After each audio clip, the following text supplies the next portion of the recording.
தற்போதைய செய்தியை பார்த்துக் கொண்டிருக்கிறோம். விருதுநகர் சதுரகிரி மலைக்கோவிலுக்கு சென்ற பக்தர்கள் வெள்ளத்தில் சிக்கி தவித்தார்கள்.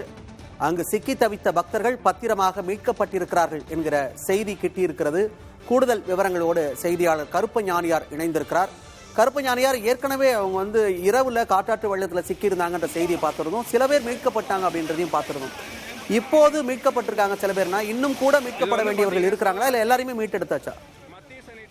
அதாவது மணிமாறன், நேற்று மார்கழி மாத பிறப்பை ஒட்டி சதுரகிரி மலை கோயிலுக்கு செல்வதற்கு பக்தர்களுக்கு அனுமதி வழங்கப்பட்டிருந்தது. மலை இறங்கும் போது பிற்பகலில் மழை பெய்ய தொடங்கியதால் ஒரு சிலர், அதாவது சுமார் 100க்கும் மேற்பட்டவர் கோயில் வளாகத்திலையும் ஒரு 20 பேர் வர்ற வழியில ஓடை பகுதியில நேற்று இரவு சிக்கிட்டாங்க.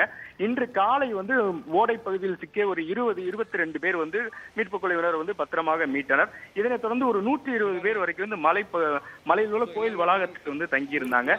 இன்று மாலை மழை குறைந்ததும் ஓடையில் நீர்வரத்து குறைந்ததை அடுத்து இன்று அந்த கோயில் வளாகத்தில் சிக்கியிருந்த மீதம் இருந்த 120 பேரும் மீட்பு குழுவினர் மூலம் கயிறு கட்டி மீட்கப்பட்டுள்ள கோயிலில் சிக்கிய அனைவரும் முழுமையாக மீட்கப்பட்டு அனுப்பி வைக்கப்பட்டுள்ளதாக தற்போது மாவட்ட ஆட்சியர் ஜெயசீலன் மூலமாக தகவல் தெரிய வந்திருக்கிறது. மேலும் யாரும் அந்த கோவிலுக்கு போக கூடாதுன்ற கட்டுப்பாடு விதிச்சிருக்காங்களா? தடைகள் ஏதேனும் ஏற்படுத்திருக்காங்களா? கண்டிப்பாக மணிமன், அதாவது இந்த மழை நேரங்களில் கோயிலுக்கு செல்வதற்கு அனுமதி வழங்கப்பட மாட்டாது. நேற்று நீதிமன்ற உத்தரவுப்படி அந்த அனுமதி என்பது வழங்கப்பட்டது. இருந்தாலும் பல்வேறு கட்டுப்பாடுகள் விதிக்கப்பட்டிருந்தது. கோயிலுக்கு ஓடைகளில் குளிக்கக்கூடாது, இப்போ இரவில் தங்கக்கூடாது, அதுபோல வனப்பகுதிகள் செல்லக்கூடாது என்ற பல்வேறு கட்டுப்பாடுகள் தான் மலையேற அனுமதிக்கப்பட்டன. திடீரென்ற நேற்று பிற்பகலில் வளிமண்டல மேலடுக்கு சுழற்சி காரணமாக மழை பெய்ததால் ஒரு சிலர் சிக்கினார்கள். தற்போது அனைவரும் முழுமையாக மீட்கப்பட்டுள்ளனர். இதுக்கு அடுத்து முக்கிய விசேஷ தினங்களில் இந்த மாதிரி மழை வெள்ளம் பாதிப்பிருக்கக்கூடிய நாட்களில் வனத்துறை அனுமதி வழங்கப்பட மாட்டாது என்றே தெரிவிக்கப்பட்டுள்ளது. மணிமாறன், கருப்பு ஞானியா, நம்ம ஏற்கனவே பலமுறை பார்த்திருக்கோம். இந்த மாதிரி கோவிலுக்கு சென்று திரும்ப முடியாமல் தவித்தவர்கள் பல முறை மீட்கப்பட்டிருக்கிறார்கள். மறுபடியும் இந்த மாதிரி சம்பவம் நடந்துகிட்டே இருக்கு. என்னென்ன முன்னெச்சரிக்கை எடுக்க வேண்டிய தேவை இருக்கு? இதற்கான முன்னெச்சரிக்கை நடவடிக்கை என்பது வனத்துறை மூலமாக மட்டுமே இருக்க முடியும். ஏன்னா இது முழுக்க புலிகள் காப்பகமா இருப்பதால் இதற்கு கோயிலுக்கு செல்வதற்கு அனுமதி மறுப்போ முதலில் தெரிவிப்பது வனத்துறை தான். அவர்கள் தான் பார்க்க வேண்டும். நேற்று நீதிமன்ற உத்தரவு என்பதால் வனத்துறை அனுமதிக்கப்பட்டது. அதாவது 3 நாள் வரைக்கும் ஏற்கனவே வழங்கப்பட்ட அனுமதி ரத்து செய்யப்பட்டிருந்தது. நேற்று நீதிமன்ற அனுமதி உத்தரவு என்பதால் மட்டுமே நேற்று பக்தர்கள் மலைக்கு செல்ல அனுமதிக்கப்பட்டனர். இதனாலதான் இந்த மாதிரி ஒரு பிரச்சனை வந்திருக்குது. இனி வருங்காலங்களில் இது போன்ற பிரச்சனைகள் வராதவாறு வனத்துறையினர்கள் தவிர்ப்பார் என்று நம்புவோம். விவரங்களை கொடுத்தமைக்கு நன்றி கருப்பு ஞானியா.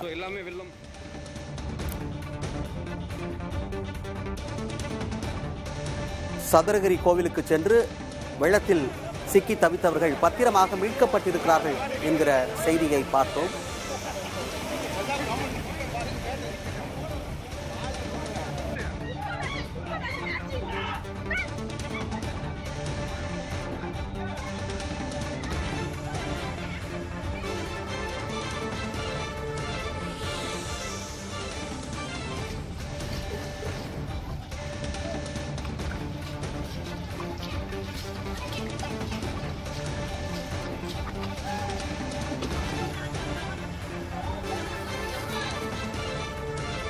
சதுரகிரி கோவிலுக்கு சென்று வெள்ளத்தில் சிக்கியவர்கள் தவித்துக் கொண்டிருந்தனர். தகவல் கிடைத்து மீட்புக் குழுவினர் சென்று ஒவ்வொருவரையும் பத்திரமாக மீட்டு வீட்டுக்கு அனுப்பி இருப்பதாக தகவல் கிடைத்திருக்கிறது.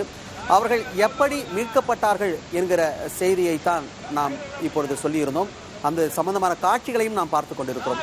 ஒவ்வொரு முறையும் மீட்புக் குழுவினர் பக்தர்களை மீட்டெடுக்கும் காட்சி நமக்கு கிடைத்து கொண்டுதான் இருக்கிறது. அது குறித்த செய்திகளையும் உடனுக்குடன் வழங்கி கொண்டுதான் இருக்கிறோம். ஆனாலும் அவர்களை மீட்பதில் என்னென்ன சிரமங்கள் இருக்கின்றன என்பதைத்தான் இந்த காட்சி நமக்கு விளக்கி சொல்கிறது.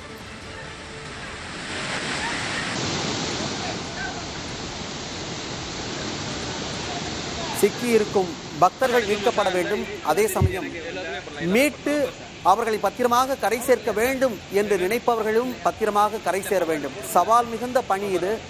மிகுந்த எச்சரிக்கையுடன் செய்யப்பட வேண்டிய அந்த பணியை வெற்றிகரமாக நிறைவு செய்திருக்கிறார்கள் மீட்பு குழுவை சேர்ந்தவர்கள். ஒட்டுமொத்தமாக 1 அல்ல 2 அல்ல 120 பேர் பாதிக்கப்பட்டிருந்தார்கள். அனைவரும் பத்திரமாக மீட்கப்பட்டிருக்கிறார்கள். அவர்கள் மீட்கப்படும் காட்சியினை நாம் திரையில் பார்த்து கொண்டிருக்கிறோம்.